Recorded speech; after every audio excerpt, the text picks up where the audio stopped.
So uh, let's welcome my panelists to formally start the discussion now.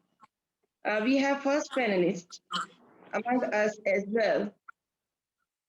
Let's welcome Dr. Muhammad Iqbal Chawla, ex-dean at Faculty of Arts and Humanities at Punjab University, Lahore, also served as chairman at Department of History and Pakistan Studies, University of Lahore.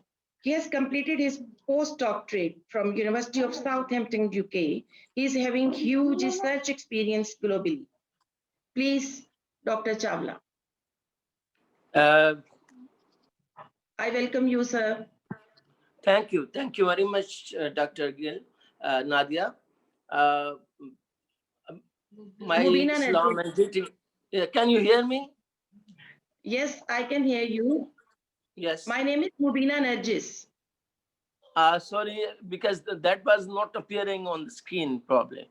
So what, Assalamu alaikum to ma'am, you and my other colleagues and everybody who is listening and attending this conference.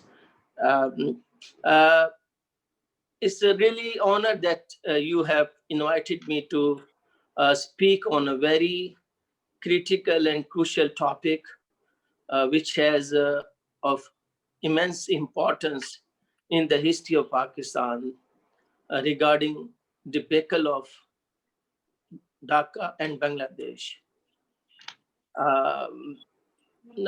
Nobody is there, or is everybody listening to me? Nobody is on the screen. Hello. Sir, we are listening you, sir. Okay. Sir, we are listening you. Yeah, like what the Vice Chancellor has said that today is another incident or tragedy which occurred in Peshawar, and that is linked with the role of a neighboring country or enemy country, India. How India, played its negative role in making East Pakistan into Bangladesh. And the same day, they try to remind us that we can repeat same kind of, game plan and same kind of conspiracy. Nonetheless, my other colleagues might have been throwing light on uh, various aspects of separation of East Pakistan and culminating into Bangladesh. But I would like to remain or stick myself with one point. And that point is to challenge this kind of so-called theory which pseudo-intellectuals and also, Indian perspective is that the separation of East Pakistan or the creation of Bangladesh is a negation of two-nation theory. On this point, I would like to argue that I totally reject that kind of baseless argument.